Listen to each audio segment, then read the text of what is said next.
Hello, give us a smile. Give us another smile. Hello, cheeky little girl, you beautiful thing. Beauty. Beauty. Won't be long.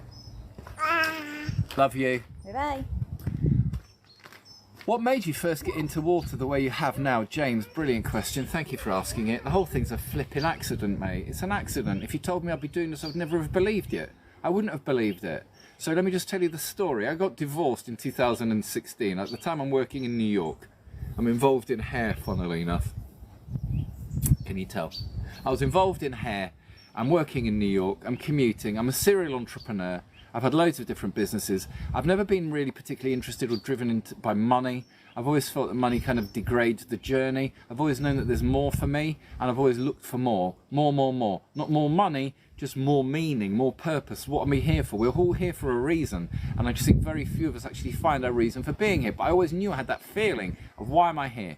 So anyway, I had to get divorced, and the nearest property to me and where my children were was this pub called the Crag Inn, 900 metres away from where my kids were.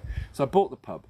And at the time I'm working in New York, and because it's a failing pub, and I hate pubs and I don't drink alcohol, because it was failing, I thought I'll buy it. And then I thought, you know what, I'll run it for a year and it'll probably just close down, and then I'll just live here, it'll be beautiful. And that's what I thought.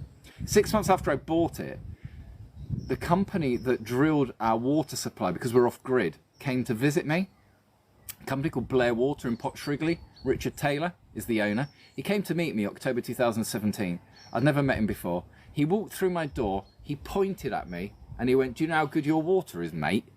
And that was the first time in my life I'd ever heard a conversation around water. And I went, "No." And he went, "I told Ian and Janet for 20 years they should be bottling it and selling it, and they ignored me." And I said, "Well, how do you know the water's so good?" He said, "I'm a geologist, I'm a scientist, I've been drilling water for 40 years all over the world. This is the best water I've ever hit by a mile." And I went, "Fuck off. Are you mad?" He went, "No, I mean it." I went, "Well, what happens next?" He said, "You need to get it accredited and tested. It'll cost $5,000. It'll take 12 months. And at the end of that, I can prove to you whether I'm right or wrong. And until then, it's just my opinion." And I went, "Test it. Immediately test it." I was like, wow. Now, at the time, I was just getting divorced. And I was like, jet lag, divorced, fucking... I knew what, like, life was in